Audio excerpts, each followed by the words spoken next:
My name's Phil Rose. It's a pleasure to be here tonight, so thank you for the invitation.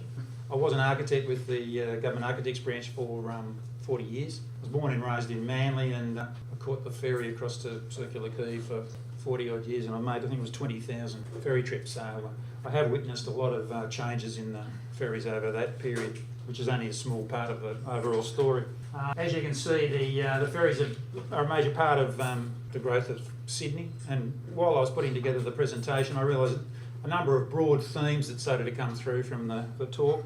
One was just the way because of the geography of Sydney, maritime transport was an important part of the development of Sydney, with the growth villages around the harbour, Manly, Watsons Bay, Parramatta, and then the growth of the overall transport system, including the trams, grew around the ferries and interacted with the ferries. And of course the development of the major bridges at Gladesville, Glebe, Blackwater Bay, the Spit, and eventually Sydney Harbour Bridge also had a major impact on the development of the ferry system and of the development of Sydney as a whole. The presentation tonight also traces the development of the marine technology over a period of about 100 years, from the early timber paddle steamers with simple compound steam engines right through to the triple expansion steam engines, the steel double-ended ferries, and then through to the modern diesel engines and the welded aluminium steel hulls. And also the slide talk in a way demonstrates the development of the various ferry companies that grew up. At the turn of the century, there's a massive demand for public transport, and there was a big growth in small private entrepreneurial companies that were taking advantage of the market opportunities, and they've gradually been taken over to form a sort of a large public sector transport system that we now have in Sydney. Sydney also saw probably the best development of the double-ended ferry, and I think this slide probably demonstrates the advantages of double-ended ferry in terms of coming to a fairly concentrated terminus at Circular Quay and the difficulties of manoeuvring boats in that area. And as well as that, the demand for the ferries also spawned a large shipbuilding industry in and around Sydney that spread up and down the coast to Central Coast, Brisbane Water, and also down to Huskisson. So the demand for the ferries also saw the development of other related industries, and also the growth of Nordstock as a large ship build. Most of the action focused on Port Jackson, but there were also some smaller and fascinating ferry companies developing up and down the coast on the various waterways, which I couldn't help but mention at the end of the talk, so I'll mention a few of them as well. There's a massive amount of material becoming available for people that are interested in ferries. I mentioned some of the authors. There's some people that have written some very good books, and there's also a ferry website there that's available for people that are keen on the subject, and there's plenty of discussion. And of course, with the growth of the net, there's even more material coming available from things like the Maritime Museum and from the various local councils. So there's plenty of material for people that are interested in the ferries. And the talk tonight it's on a preset timer so that we can move through the slides fairly quickly, and they're arranged by ferry company. So I tried to arrange them chronologically, but it doesn't always fit. So basically just telling the story of the various ferry companies and how they've grown and evolved. So and if there's any questions maybe at the end. So the Balmain New Ferry Company, typical of the early ferry companies that grew up around the turn of the century. They ordered a series of small ferries. This was the Lady Mary, the first of their boats, built in Berries Bay, 1892. These ferries serviced the Balmain and Lane Cove area. The Lady Mary and the Lady Napier were innovative vessels that featured many of the characteristics that would come to be associated with the classic image of a Sydney ferry. So these were the beginnings of the ferry fleet as we know it during that early period. The Lady Hampton was part of the Balmain New Ferry Company. They characterised the refined operation of the double-ended ferry type. As I mentioned, Sydney, probably more than any other harbour, developed double-ended ferries. One of the early marine architects was a guy called Walter Reeks, an Australian naval architect, was a leading pioneer in the design of double-ended ferries. And of course the great benefit of the double-ended ferry is that if the route is short, the time taken to manoeuvre the ferry can be a significant portion of the overall time. So the benefit of the double-ended ferry is very short, no need to manoeuvre. The other benefit is that for the skipper, the controls are always constant, and they can concentrate on the external effects of wind, tide and current. And when weaving through shipping, The double-ended ferry with propulsion at each end has excellent stopping power. The Balmain New Ferry Company needed larger ships to meet the growing demand. The Lady Rawson was the biggest of the early lady ferries, carrying in excess of 750 passengers, 117 feet long, longer than many of the modern ferries, the lady ferries today. The Lady Rawson became the flagship of the Balmain Ferry Company and was Sydney Harbour's first concert boat, and she also seen here taking excursions up to Middle Harbour. This is the Spit before the Spit Bridge was built. So the Balmain New Ferry Company, like a lot of the early private companies, was eventually taken over by Sydney Ferries and combined into a large company. And typical of many of the earlier ferries, after the opening of the Harbour Bridge, she was scrapped in 1934. The Balmain Company then ordered a series of lady ferries named after the governor's wives. They were built by the legendary shipwright Rock Davis at Blackwall on Brisbane Water using local timbers. She was launched in 1910, was the first of a new class of steam-powered wooden ferries built by the New Ferry Company. The Balmain New Ferry Company ordered another 4 lady class, Lady Denman, Edelines, Scott and Lady Ferguson. This is the Balmain New Ferry Company colour scheme. These ferries operated on the Balmain and Lane Cove River runs from about 1906 to 1917. Those that survived after the takeover by Sydney Ferries often used on the Cross Harbour, Lane Cove and Balmain routes. That's the Lady Denman at Lane Cove Bridge. And another shot of the Lady Denman at Fig Tree. Those buildings are still there, and you can see the coal loader off to the side stocking up the boat. Just to show the versatility of the double-ended ferries, this is the Una. It was a feeder ferry, ran from Tarban Creek to Valentia Street, Hunters Hill. The ferry was burnt out in 1927. And then she had a sister ship called the Helen, which was also a feeder ferry sold to the Sydney Harbour Trust. The North Shore Ferry Company in 1861 was established, operated the first commercial ferry service across Sydney Harbour, running from Circular Quay to North Sydney. In 1899, the ferry services were integrated into the Sydney Ferries Limited, which was to become the world's largest ferry operated by fleet size. The second decade of the 20th century saw a huge increase in the number of passengers wishing to cross the harbour. The company commissioned the building of a large number of very similar ferries, the so-called K class. So these are all the double-ended timber, coal-fired, steam-powered ferries. The Carraba. These ferries tended to be, though, the earliest casualties of the Sydney Harbour Bridge. In 1935, this ferry was laid up along with 17 of her running mates. She went to the shipbreakers in the same year. So a lot of the larger timber ferries had really served their economic life, and after the opening of the Harbour Bridge they became redundant. The Kirribilli, a close sister to Carraba. This was one of the earliest broadly similar K-class harbour ferry. A great shot of the Colgoa. They used the ferries to chase the 18-foot skiffs, and they also chased the rowing regattas.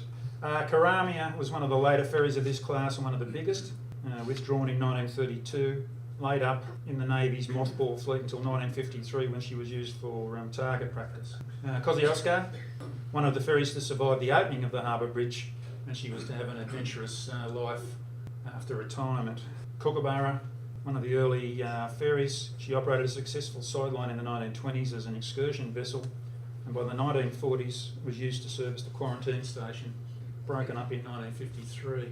Kirril, 3 sister vessels of the Kubu class. You can see why there's so many shipbuilding companies forming, because there was a massive demand for construction of timber ferries. Second largest inner harbour vessel made out of timber, also very crowded as you can see. Kyandra, sister to the Kirril and Kubu. During the 1920s, Kyandra and her sisters were used by Sydney Ferries on harbour cruises and proved very popular in this role. Sold and broken up in 1953.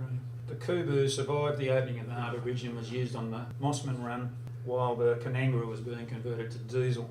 She was broken up in 1960, and with her passing went the last of the coal-fired steamers that had been part of Sydney Harbour for a century. Kooringal, one of the smaller sister of the Caribou. The ferry companies built these pleasure grounds at various places around the harbour. Sydney Ferries had one at Clifton Gardens in the photo. Port Jackson Manly Steamship Company built the Manly Pool, and there are a number of other destinations in Middle Harbour, including Clontarf, Bantry Bay, Killarney and Pearl Bay. So these are the happy crowds at Clifton Gardens waiting for the ferries waiting patiently to take them home.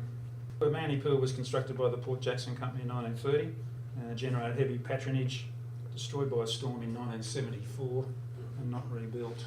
Camaruca, one of the few vessels that survived the harbour bridge, was re-engined in 1955, converted to diesel, remained in service until 1984. The Canangra 1912 was one of two identical sister ships. She survived right through to the 70s and 80s and is now being restored by the Sydney Heritage Fleet in her Sydney Ferry Company colour scheme there. By 1951, the state government took over Sydney Ferries and covered the remaining ferries. Kira was the sister of Canangra. Boiler was needing repair, so she was scrapped. There's a long history of controversy about which one of the ferries should have been scrapped, and if you've got sister ships, there's often debate that they've scrapped the wrong one. So Kira was just showing the magnificent waterway that we have in Sydney Harbour. In 1920, the trade to Sydney's North Shore was increasing rapidly. Sydney ferries needed larger boats to serve the Milsons Point to Circular Quay run. Peak hour ferries leaving either side of the harbour at one fully loaded vessel every 6 minutes. An order was placed for two very large steel-hulled high-capacity ferries, Part 2 and the Cuttable. These ferries were the largest inner harbour ferries and carried 500 more passengers than the Manly ferry. During the war, there was a submarine defence boom was constructed across the harbour, consisting of 40 pylons with boom gates at the east and west channel. The net was incomplete in July 42 when these midget submarines penetrated the harbour. It's interesting how the ferries interweave with the broader, social history. The Japanese submarine took aim at the USS Chicago, American battleship, missed the battleship and blew up under the Cuttable.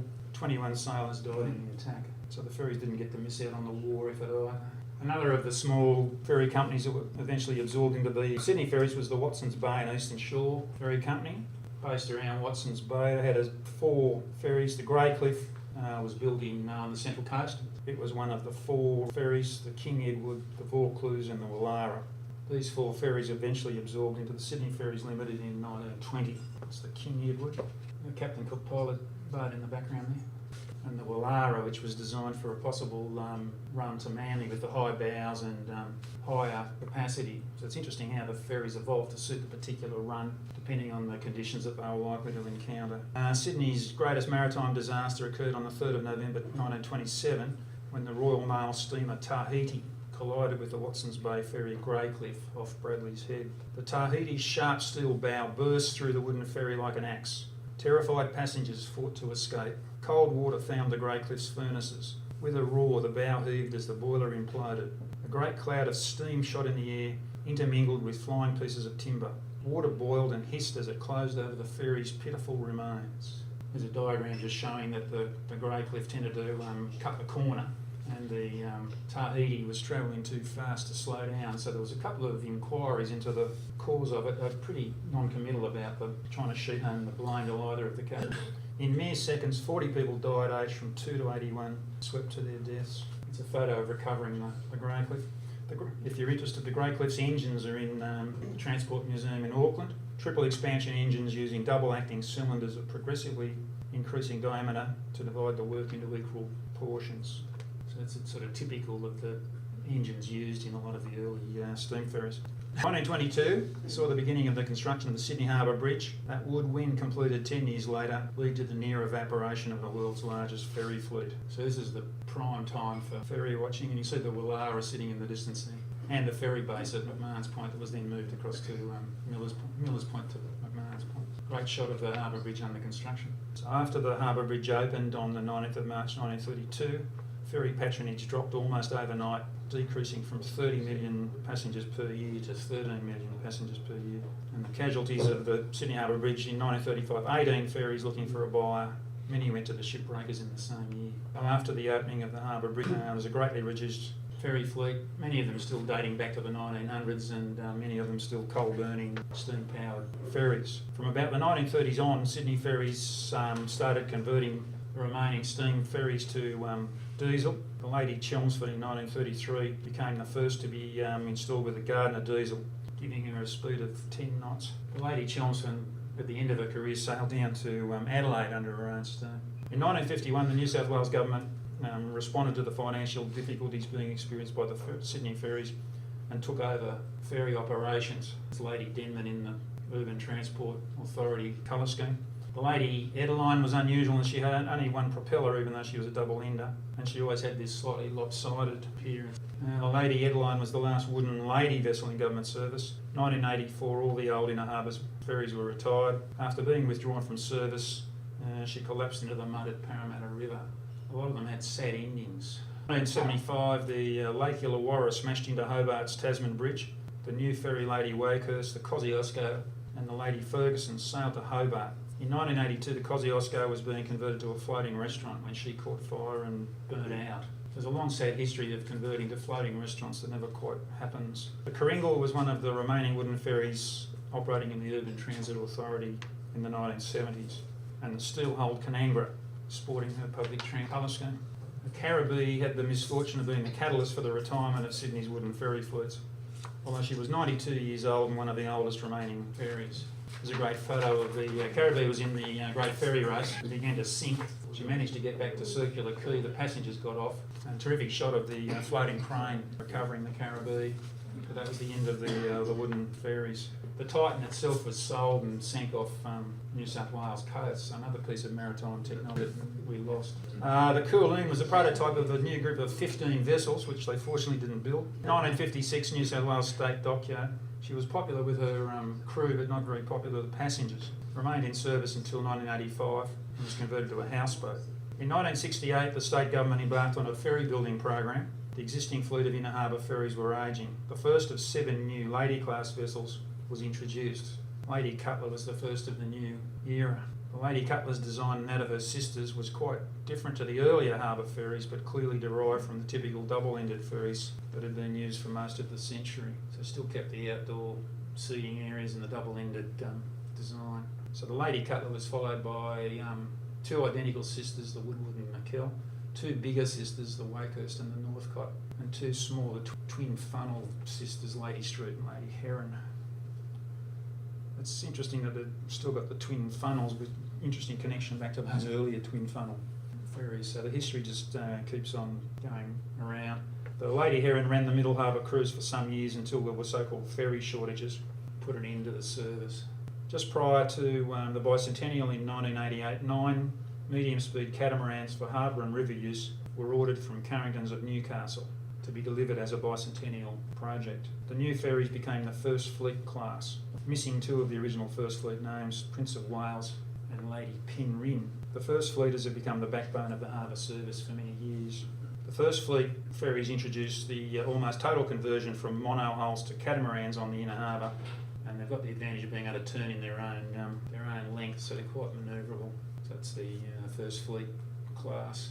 As you can see, they're all getting on for 30 odd years old too, so the whole question of replacement of ferries never ends, even though they've done sterling service. And these are the Rivercats, saying they've reintroduced the service to Parramatta and also doing a service across to Watsons Bay, so there are 7 Rivercats and 2 Supercats. I haven't covered the high-speed vessels like the hydrofoils, and there's quite a lot of ferries that you could talk about. Port Jackson and Manly Steamship Company, one of the major ferry operators. 1848, they began their service using a wooden paddle steamer built in Sydney. In 1858, the Phantom was used on the regular run to Manly. It was built in Scotland, beginning along an illustrious line of imported ferries. Also has the black and white funnel that became the trademark of the Port Jackson Ferry Company.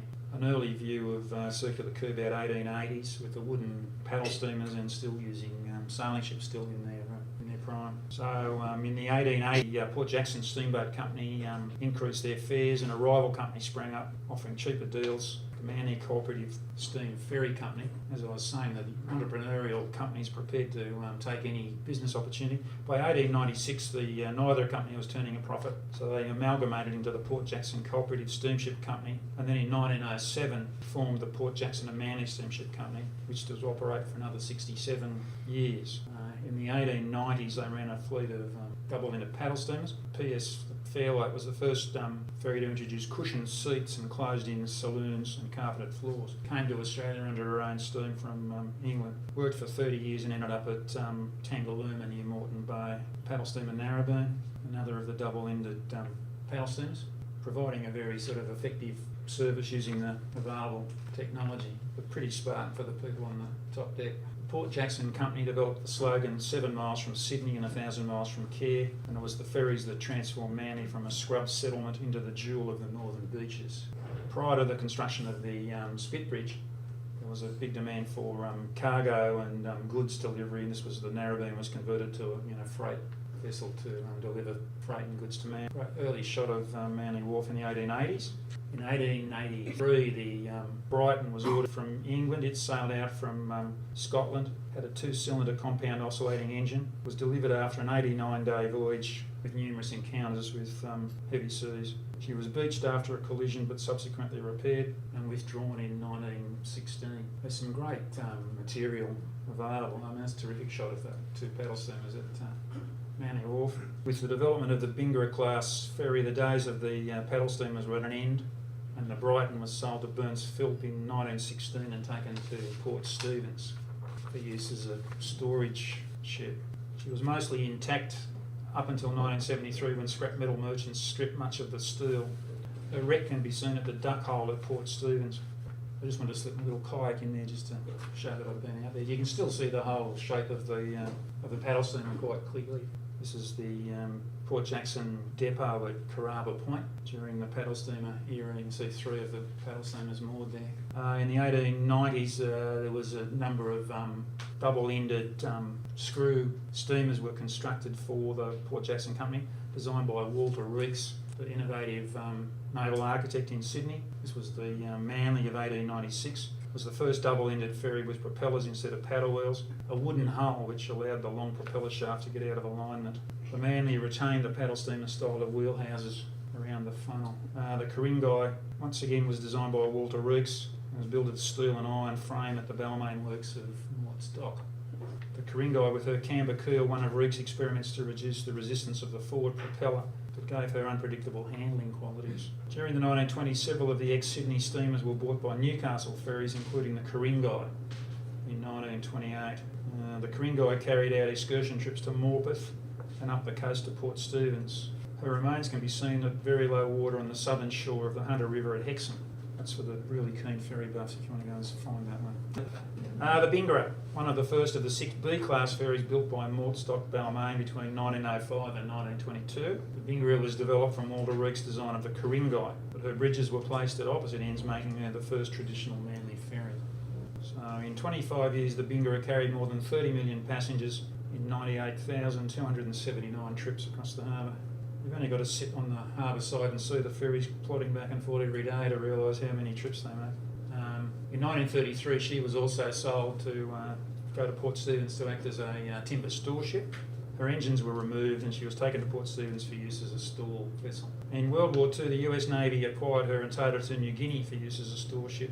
Ultimately, she was returned to Sydney, where she was eventually scuttled off the heads. I love this one because it could be any time. I mean, you can travel on the Manly Ferry today and experience the same sort of view crossing Sydney Heads in the late afternoon. The Barracuda, second of the so-called B-class ferries in the Sudley Buster. In 1928, she was painted white, festooned with flags, and had 2 large crosses fixed to her sides. She was used to take crowds to the Eucharistic Congress being held at St Patrick's College in Manly. Crowds of 500,000 witnessed the procession of the Eucharist headed by the papal legate Cardinal Soretti. Interesting shot of the Barracuda and the Coompar 2 at the Manly Wharf. Interesting comparison of the 2 major styles of ferries. And the Barracuda was back on the run the next day, back in her Port Jackson and Manly steamship colours. Although this is it being painted white, but I didn't have a photo of it being painted green. The Barracuda was the only Manly ferry to become an Australian warship. She was taken over by the Navy in 1942, fitted out for anti-submarine duties. She was offered back, but the cost of reconverting her was prohibitive. Interesting aircraft carrier in the background as well. The Blueborough, third of the B-class ferries, one of the long-lived ferries on the Manly Run, built at Mortstock in 1910. She's 210 feet long, 63 metres, 32 feet wide, gross tonnage of 499 tonnes. 2 boilers provided steam for 2 triple expansion engines, which drove the single props at either the ferry. Here's a great shot of Blueborough passing the buoy at Bradley's Head. After the Greycliff disaster, there's a buoy there to keep the ships on the right channel so they don't cut the corner. In 1936, the Blueborough was being refitted and she caught fire. 4 men were trapped in the ferry. 1 died that night, another a few days later. The DY, which was lying alongside, had steam up and was able to move to safety. In 1954, Barracuda went to Newcastle for another major refurb, replated, repainted and re-engined. There's a shot of the Barracuda in the Hunter River near Nobby's Head. Barracuda was taken out of service in 1973. So a lot of these ferries, worked for over 60 years. It's quite amazing. She was scuttled at Long Reef in 1980. Today the Barracuda rests on her side in two pieces in 45 metres of water. The Barracuda was the fourth of the 6 similar ships. In nearly 40 years on the harbour, she made over 110,000 trips to Manly, covering more than 715,000 miles. She was the last of the coal-burning vessels in the Manly fleet. She was withdrawn in 1951. The company was in grave financial circumstances after expending £261,000 on the North Head. She was sold to Strides for breaking up in 1953. With her sale was deprived the service of a much-needed diesel-electric ferry in later years. The Barracuda was a sister to Barracuda and was the fifth of the Pinburrough-type vessels. The launching of the Barracuda gave the Port Jackson Company their 8th ferry in service and the ability to carry around 10,500 passengers per trip in the booming Manly market. Barracuda's first refit in 1930 when the top deck was enclosed. Must have been pretty spartan in the early days on some of the ferries during the winter time. Barracuda, 1922, last of the 6 similar ships built by Mort Stock. Mort Stock are reputed to have made no money on the construction of the ferries, and the next 3 vessels would be built overseas due to the high local cost. There's a Barracuda at Caraba Point being recoaled. You can see there some of the stuff from Manly Pool being repaired too. Apart from the Barracuda, no other Manly ferry had a longer career, easily outlasted the Curl DY in the South Stone, reputed to be an excellent seagoing vessel. So these are the 6 B-class ferries, the Pinburrough in 1905 through to the Barracuda in 1922. This is the Barracuda being converted to diesel in 1959 at Caraba Point. Barracuda, it's changed little over the lifetime, only major change being the funnel, which was shortened and fattened. Re-engined in 1958 to diesel electric. Barracuda was the slowest of the Manly fleet, rated at 14 knots. There was a period when the Public Transport Commission took over the ferries and experimented with different colour schemes, and there was a fair bit of public outcry. It was described as the Italian fishing fleet. Ron Hard, who was a friend of my brother's, always liked the Barracuda. Interesting shot, you can see the new brood of ferries sort of steaming behind the old one. The Barracuda was arguably the most popular Manly ferry, evidenced by the massive turnout for her farewell trip in 1983, when she was so loaded that passengers were on the top wheelhouse deck, including my brother. Barracuda was sold in 1983 and had a number of different careers. Eventually she was taken over by the Barracuda Preservation Society, who are now trying to preserve her. Barracuda's propulsion system is unique. It's a snapshot of the march of marine propulsion between the end of the steam and the development of diesel. She had 4 big diesel engines that we used to had some generators to produce electricity that then used electric motors to drive the propellers at each end of the boat. There's a massive electrical room with switchboards and operating wheels. Also 2 generators used to provide power for the pumps, the lights, air compressor, and to keep the batteries charged up. That's all still in the Barracuda today if you can get a visit on board. The next 3 ferries, the Curl, the DY and the South Stone, all steamed out from Scotland under their own power. The first ferries to do so since the Brighton in 1883. The Curl was one of 2 identical ferries built in Scotland. She was the fastest ferry on the harbour, able to do the run in 22 minutes. The Curl was the first to arrive on the 25th of November 1928 after a voyage of more than 20 weeks. DY followed soon after. The twins stayed at Aden for 10 days and Port Said for 5 days due to a broken steam pipe on the Curl. A further 2-month delay for both ferries waiting for the passage of the monsoon season. So these 2 large ferries were the backbone of the fleet from 1928 onwards. The DY arrived after the Curl in 1928 after a voyage of more than 20 weeks. So these are great shots of the ferry in its prime. This is a shot of the DY just after it arrived, still boarded up from its sea voyage. Before World War II, both vessels were using coal tar as it was cheaper than bunker oil. Port Jackson Company obtained coal tar from the North Shore Gas Company quite cheaply, and the 3 large ferries were converted to burn coal tar. Other users found that the coal tar was useful and the price of coal tar increased, so the 3 steamers were reconverted to oil. In the end, it was the price of oil that led to their demise. Shot in the late 1950s showing Manly Wharf under construction, and and the DY at Circular Quay around 1959. I think the Circular Quay Railway is just under construction. There's a shot of the two twins together. Regrettably for all the ferry buffs, there's not many shots of the two running together. Capable of speeds faster than 18 knots. In wild weather, the ferries were an attraction for young people who would dash down to the wharf to get a ride across the heads on the rough seas before the service was stopped, as would happen if it became really rough. I was mentioning before about the double-ended ferries. One of the advantages was the good stopping capacity, but there were a few occasions when the engineer put the ferry into reverse, but instead of going into reverse, the engines accelerated and the ferries ran into the wharf. That was one of the hazards of triple expansion engines. By 1951, the two large ferries were doing most of the work. They were faster than their running mates, but very costly to run. By 1960, the Curl had been withdrawn and the DY was acting as the relief boat. Both ships were laid up while the company decided what to do. Curl solved the problem by popping her rivets and taking on water. Both were sold to Stride's shipbreakers. Curl was stripped and left to rust until in August 1969 she was scuttled near the heads. And the DY scuttled in 1976, becoming part of an artificial reef off Long Reef. Today she rests in one piece upright in a depth of 51 metres. The Barracuda was re-engined and returned as the North Head, presumably as a symbolic act of casting aside the past, but also a rationalisation of the names related to the Sydney and the Hawkesbury River ferries. The Barracuda operated for the last time as a steamer in 1948, and then she was converted to diesel electric at Mort's Dock and Engineering. Came back with the name of North Head. The configuration of the engines was very similar to the Barracuda. There were four-stroke supercharged oil engines containing 7 cylinders placed athwart ships, each engine direct coupled to a direct current generator. Separate batteries provide power to excite the generators. 2 propeller shafts, one forward and one aft, connected by single reduction gearing to an electric motor to drive each shaft. This is the North Head in its Port Jackson colour scheme. And then in later years the Public Transit Authority blue.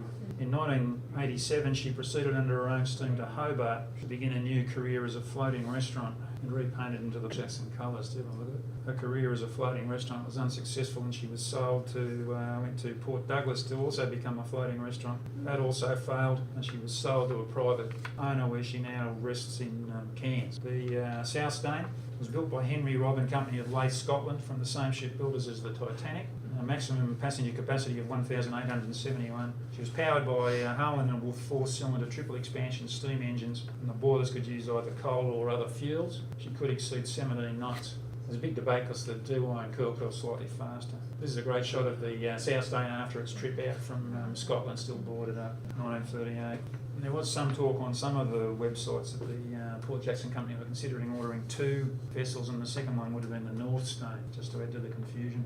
South Stain was really the pride of the fleet during the period when it was operating.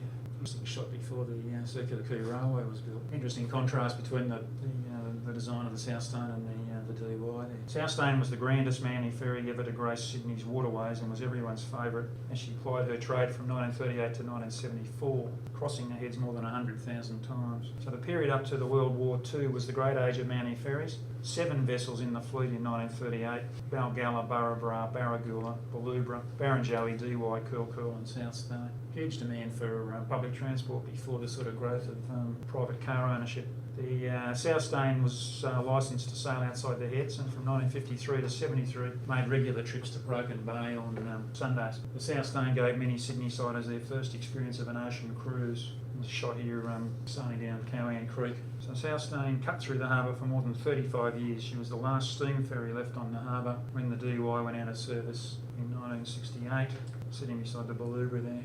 A mysterious fire ended her career in 1974. 10 years later, South Stain was towed to Newcastle and then to Ballina, where $6.5 million was spent on restoration works. There's a shot of the South Stain at Ballina on the Richmond River. And the Stain was towed to Riley's Hill Dock on the Richmond River for major refurbishment. So a lot of the ferries certainly got around. Built for Sydney Harbour, but that one from Scotland to Richmond River and then back again. After she was restored, she spent some time in Newcastle. And then in 1988, the South Stain went to Melbourne to operate as a cruise ship. A bit of a sandwich to have South Stain Melbourne on there. And then in More recently, she then returned to Sydney Harbour, where she currently is been retained as a floating restaurant. By 1974, the Manly fleet was becoming very run down, and the government took over the remaining 2 ferries and modified the Lady Wakehurst and the Lady Northcott to operate on the Manly route. Fine for Manly ferry passengers, as you can see, they're not really all that suited to rough seas that you're likely to encounter. Fortunately, the state government commenced building a new fleet of ferries in the 1970s. The proposed ferries were to be the biggest and fastest ever built for the Manly run. The Freshwater in 1982 was the first of what was planned to be 3 big new ferries. Ultimately 4 were built, with the Collaroy joining their 3 sisters in 1988. I've just been thinking about these ferries, they're getting on for 30 years old too. So after the Lady Wakehurst days, I think they made sure that these ferries were more than adequate to cope with the conditions. When they originally didn't have an open top deck, but when the Collaroy came, it had an open deck at the front there, and the other 3 boats were right throughout the open deck, which is very popular with the passengers. The Collaroy also was able to take on the ocean. This was one of the ferry website discussions about who's on the ferry in the roughest condition. I'll pass on that one. The propulsion and control systems on the vessels are almost identical. All the vessels have 2 main engines which can be used alone or in conjunction. So there's the fleet of the 4 freshwater class ferries currently operating. I just wanted to finish off with some of the smaller ferry companies, as well as the major conglomerations. There's been a whole series of smaller ones. These are interesting vehicular ferries. Before the construction of the Harbour Bridge, there was massive demand for vehicular ferries crossing Sydney Harbour. You can see there were 2 main routes for the vehicular ferries from Jeffrey Street, Kirribilli to Bennelong Point, and Blues Point to Dawes Point. The Coondaloo was purpose-designed vehicular ferry, also sailed out from Scotland, arriving in 1924. And the Coondaloo's sister vessels, the Kalang and the Kara came out 2 years later. All 3, along with the Coorangatta, stayed in service on Sydney Harbour until the Harbour Bridge was opened in 1932. You can see the Coompar 2 and the Cuttable there. There's the McMahon's Point ferry base with 2 of the vehicular ferries. That's the classic shot of the final joining of the Harbour Bridge. And then in 1932, the opening of the Harbour Bridge, with the car ferries just about to finish their last run there. The opening of the Harbour Bridge left Sydney Ferries with a whole fleet of vehicular ferries. In 1937, the Coondaloo was converted to become a showboat. A year later, the Kalang was also converted to become a showboat. This is the Coondaloo going through the Spit Bridge. The Kalang was similar to the Coondaloo, was built in England as a vehicular ferry, left Liverpool in 1926 and arrived in Sydney 3 months later. It was also converted to a showboat. Encouraged by the success of the Coondaloo, Sydney Ferries converted the Kalang into a fancy-looking double-decker passenger vessel at Balmain. In this first showboat format, she was still known as the Kalang. When the war broke out, the Kalang was taken over by the Navy and converted to a floating workshop and went to New Guinea. Her voyage north was a difficult one, as her flat bow magnified the impact of the large waves. Because she ran on coal, she only had a range of some 1,600 nautical miles. After the war, Kalang was converted back to a showboat, much as she was before her wartime exploits. The refit was carried out by the state dockyards in 1947. The Hunter River in Newcastle required vehicular ferries to get access to Stockton. Prior to the installation of the ferries, people had to make a long journey through Hexham. Operation of the punts was taken over by the Main Roads Board in 1930. So up until the 60s, you could still see these ferries that were originally built for the Sydney Harbour running across the Hunter River. There's some classic shots from the Newcastle newspaper showing the working conditions on board the ferry with the triple expansion engine, small boiler, and then the skipper up in the little bridge up there. The 3 Stockton ferries were sold with the Sydney Queen. In 1972, the vessels started their journey to the Philippines. None of the vessels made their destination, with the Coorangatta sinking in heavy seas off Crowdy Head and the other 3 running aground at Southwest Rocks. This is the Coondaloo aground at Southwest Rocks. They created quite a tourist attraction for a year or so, with people sort of rushing up to see them. You still see bits of steel lying around there if you want. Also on the Hunter River, there was passenger ferries running across, run by the Walters family. This was the Mahino, originally built in 1922 for use on the Wyong entrance ferry service. Sounds like a fairly short-lived service, that one. The Walters family also then built, they bought more ferries than Newcastle on Hunter in 1946, Edith Walter in 1948, the Thomas Walter in 1950, and the John H. Walter in 1966. The joy of owning your own ferry company, you can name it after all your relatives. The Thomas H. Walter later ran aground at Swansea and was written off. They're great shots of the sort of industrial city, aren't they? And the Edith Walter is now running on the Clarence River. A guy called Laurie Duff's got his own ferry company, and he's bought a series of these old ferries, renamed the Clarence Head. The Brisbane Water Ferries, a series of small ferry companies. Before the opening of the Rick Bridge in 1974, the small communities around Brisbane Water relied on ferries for transport to Woy Woy and Gosford. In 1905, the Sisters of St Joseph, operating their orphanage at Kincumber, set up their own ferry fleet. The William J. Murphy, based at Pretty Beach, ran services between Woy Woy, Ettalong and Wagstaff. The Wagstaff of 1916 was the largest ferry. It sank in Ferries Bay, but I'm pleased to say it's been refloated and seems to have been restored. The Kincumber Growers Cooperative Company in 1921 needed ferries to take their produce to the market and to the rail transport at Woy Woy. The Growers Ferry serviced Davistown, Empire Bay, Woy Woy, Kincumber South and Kincumber Creek. One of their ferries, the Pinburrough, later sold to Stannards and had its name changed to Lithgow. This is one of my little sketches. It was the Saratoga ferry service.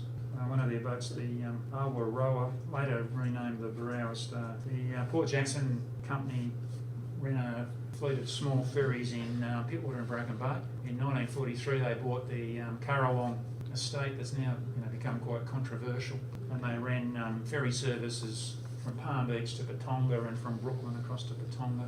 The Port Jackson Company built their own ferry in 1947, the West Head at the Neutral Bay Works at Carrabba Point, and they also purchased the Hawkesbury, which was an RAF bomb scout, converted to a ferry, ran the service from Brooklyn to Patonga.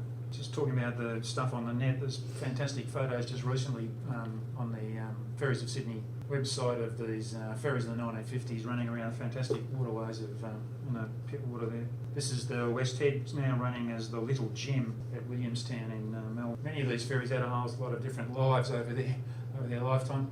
Nicholson Brothers Ferries. First boat was the Promise.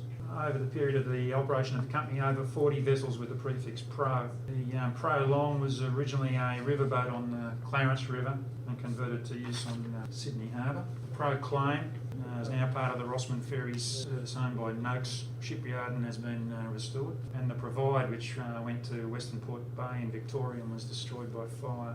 And the little Protex, a typical small motorboat of that period, has been bought by the Sydney Heritage Fleet and ran to Balmain Palmolive Soap Factory. Another of the small ferry operators was Norman Hegarty, who set up his own ferry company. He won the rights to run the McMahon's Point Lavender Bay ferry service, which he did for many years, and had a series of small ferries. The Ettalong was launched in 1922, was ran on Brisbane Water, sold to Norman Hegarty. In 1951 went to Lake Macquarie, where she was renamed the Wanji Queen. In 2013 she's returned to Sydney Harbour. This is the Wanji Queen coming through the bridge at Swansea. The Emerald Star, originally built in Brooklyn as a fishing trawler, purchased by Hegarty's and converted to a ferry. It's also been retained and now operates as a charter vessel from Lavender Bay. Charles Rossman, at just 18 years of age, Charles Rossman launched a ferry service between Balmain, North Sydney and Garden Island, carrying dockyard workers. Rossman also provided transportation for workers from Balmain to the Harbour Bridge. In 1938, one of his ferries, the Rodney, was only 1 month old. It had a passenger limit of 213. The ferry left Woolloomooloo in pursuit of the USS Louisville, a visiting American cruiser. Most of the passengers were on the top deck, waving their handkerchiefs at the sailors. Suddenly the ferry tipped over. One witness reporting it was all over in 40 seconds. 19 people died. There's a picture of the Rodney returning after it's been recovered from the capsize. The Lithgow, originally built by the Kincumber Growers Cooperative, now part of the Rossman Ferries. So you can see a lot of these ferries have had very varied lives and are still going strong. Port Hacking, another of the interesting waterways around Sydney. Curranoa, celebrated 70 years on the Cronulla to Bundeena ferry run. It's the oldest commuter ferry in Australia working on a regular timetable. It was built by Morrison and Sinclair at Balmain and was purpose-built with a 3'6" draft for the shallow and rough waters of Port Hacking, still in operation today. And then the Bundeena, also on the Port Hacking service, launched in 1946, one of the 3 ferries which ran on the Port Hacking service. The Bundeena's also had multiple lives. It was running a service down at Port Arthur, running out to the Island of the Dead, and it's also more recently been restored and is now operating as a charter vessel in the Spit. The Nambucca was built in McMahon's Point. It was used on the Nambucca River to collect milk from the Norco factory. It was also sold to Nicholson Brothers. It went to Broken Bay Ferries and then finally went to Lake Macquarie, which name was changed to Macquarie Princess. In 1983 commenced operation of Barracuda waters as a cruise vessel. The Clarence riverboats This is the pulling fleet at Yamba in 1927. One of the vessels there, the Mulgai, was later purchased by Nicholson's and converted into the Prolong. So an interesting history of riverboats on the Clarence River as well. Before the construction of the double-deck railway bridge at Grafton, a small fleet of passenger ferries ran across the river from South Grafton to Grafton. And just to show you the variety of conditions that the ferries operate, here's a picture of the Elway navigating her way through the Hell's Gates on the Clarence River in beautiful rural wilderness. Now, the motor vessel Tea Gardens at Tea Gardens. This was originally the Port Jackson and Mountie Steamship Company, Hawkesbury, now running a successful service across Port Stephens and also crosses close to where the Brighton wreck is. That's the end of the talk. References there, just wanted to mention that some books available on the subject. Gwen Dundan's done some work on the Central Coast, Steve Brew on the Grey Cliff, and the Ferry website there, the Ferries of Sydney. All well worth a look and a great source of information if you're interested in ferries. My friend Malcolm invited me to give this talk tonight, but unfortunately got some health problems. I'm disappointed he couldn't make it, but I'm sure he's here in spirit, and he's been elected as secretary.